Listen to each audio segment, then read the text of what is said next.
7.6 or larger.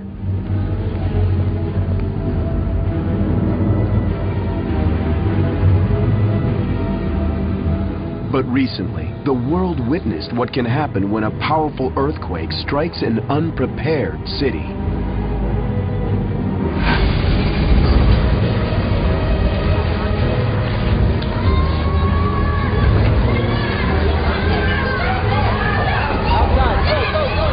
This is Haiti in 2010. A magnitude 7 quake struck the capital, Port-au-Prince. That's less powerful than the 1811 and 12 quakes in the U.S. But it left Port-au-Prince in complete ruin.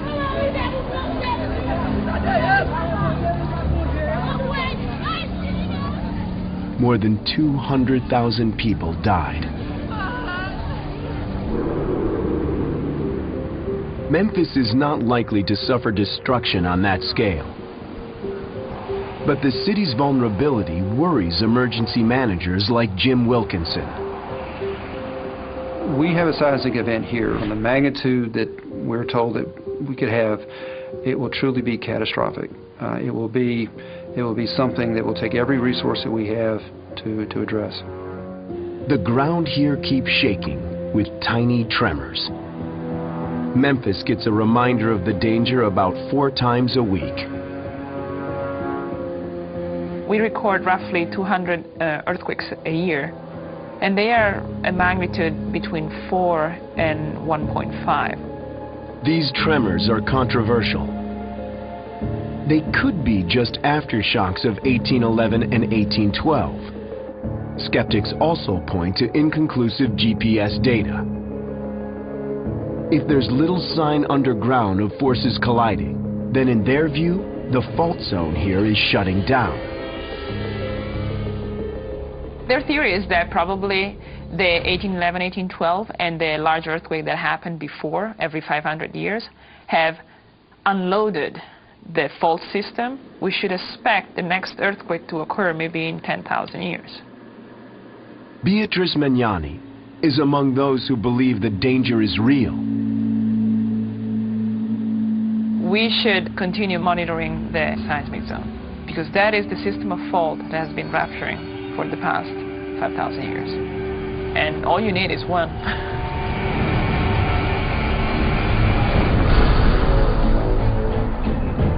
Just outside of Memphis, a hidden fault may be like a spring, ready to release. 2,000 miles to the northwest in Cascadia, there is no debate. The clock here is already ticking. Scientists are trying to determine if its cities will survive a megathrust quake. Such a quake here could be the first in history to hit a major American city.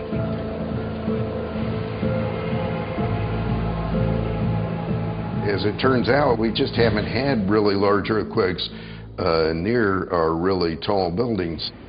Tom Heaton of the California Institute of Technology and Kim Olson of San Diego State University have each studied how a megaquake will shake Cascadia.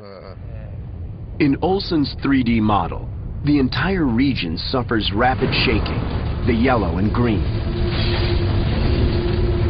It's a phenomenon seen in many earthquakes. The ground moves back and forth very quickly. In that rapid shaking, unreinforced brick buildings often collapse. Cascadia's historic districts are filled with unreinforced brick structures. Then there's the quake's additional danger, duration. In Olson's model, the shaking lasts for more than 5 minutes. That much quaking won't just collapse brick buildings. It will liquefy soils, sever highways, and collapse bridges. Anytime you have permanent ground deformation, if you have buildings or structures built on them, then they can be extensively damaged. But some areas like here... Yu Mei Wong monitors geological hazards for Oregon. She expects a Cascadia megaquake to liquefy soils along the rivers, disrupting the state's fuel and energy supplies. In this area, the land could move out by 25 feet, taking the towers down with it.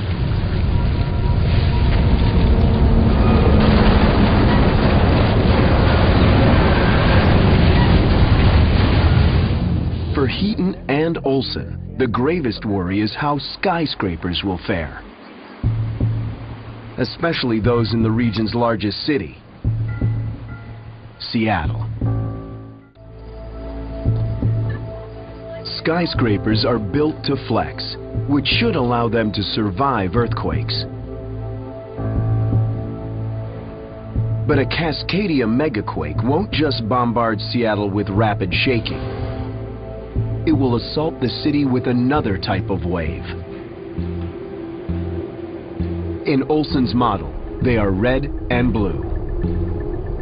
A lot of the energy is being transferred to long period waves, and by that I mean like long roller coaster motion waves. These long period waves make the ground undulate, almost like rolling ocean waves.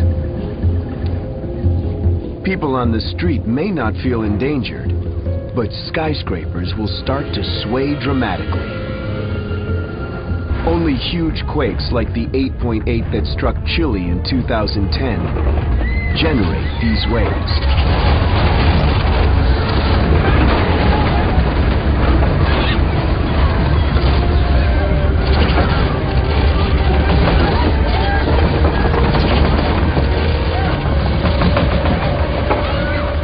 These waves may be especially dangerous in Seattle. That's because the city lies upon deep soil, which traps seismic energy. It amplifies those slow motions of the ground. It makes them larger and it makes them last a longer period of time. The fear is that the swaying could become so dangerous that skyscrapers collapse.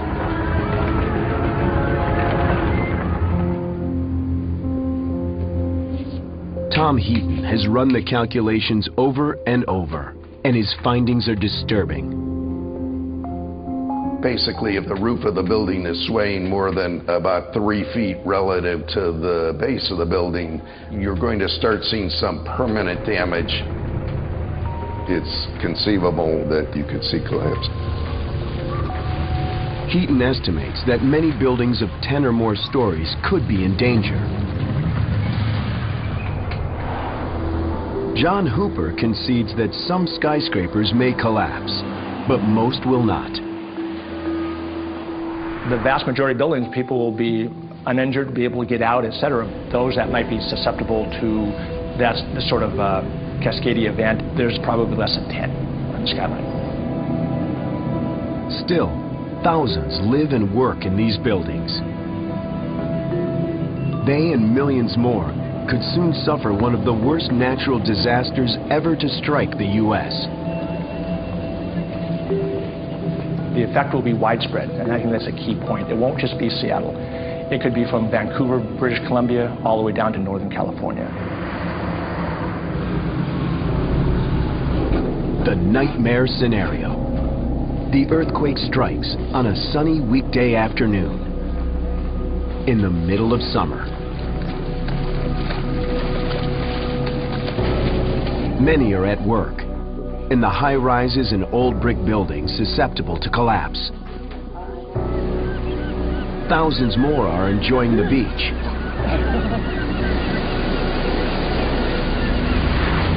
Just off the coast of Northern California, the megaquake suddenly begins. The rupture starts perhaps at one end of the fault and ruptures to the other end, tearing like a zipper.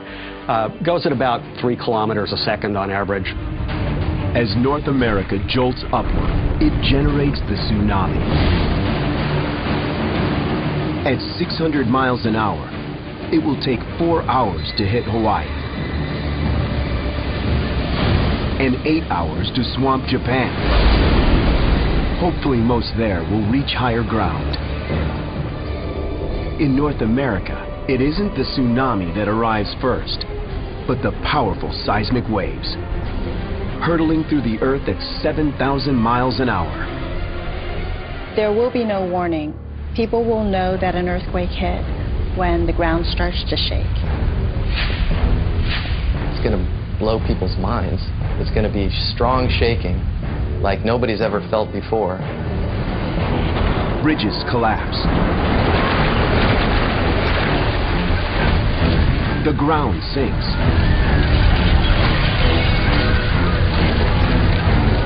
In less than 2 minutes, the first waves hit Portland, Oregon.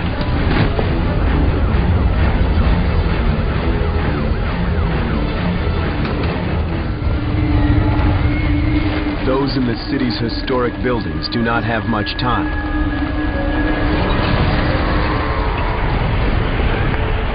Hundreds, if not thousands, could be caught in these old buildings. Less than 30 seconds later, the first waves reach Seattle. The violent shaking is only the beginning for Cascadia's largest city.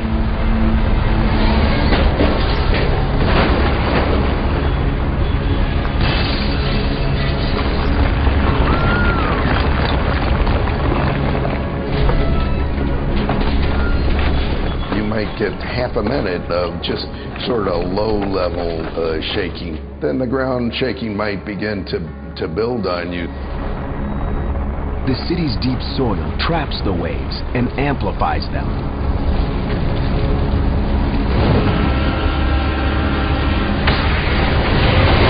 If you were in a tall building, the building would start to sway quite a lot.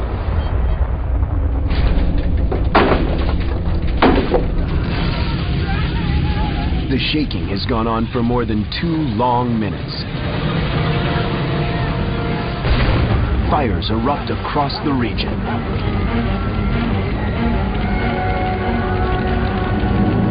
There could be thousands of landslides. 3.5 minutes in, some skyscrapers begin to suffer catastrophic damage.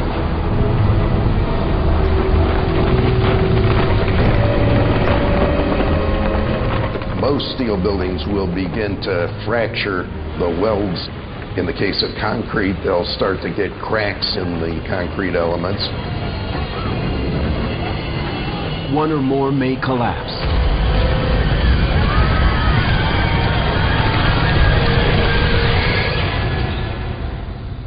It seems like an eternity, but after 5.5 minutes, the ground finally stops shaking.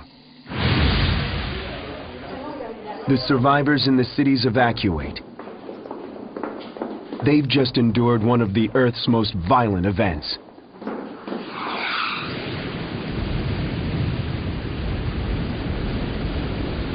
But for those on the coast, the worst is yet to come.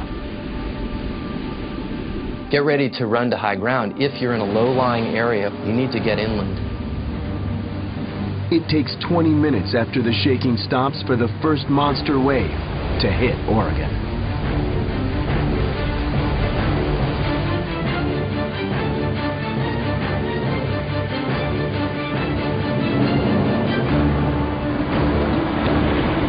It's not just one wave. It's a series of waves that will continue to come for many hours and possibly a day.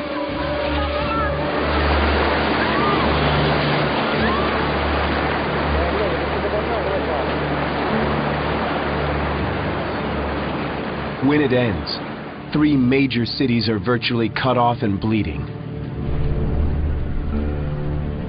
Miles of coastline are wiped from the map.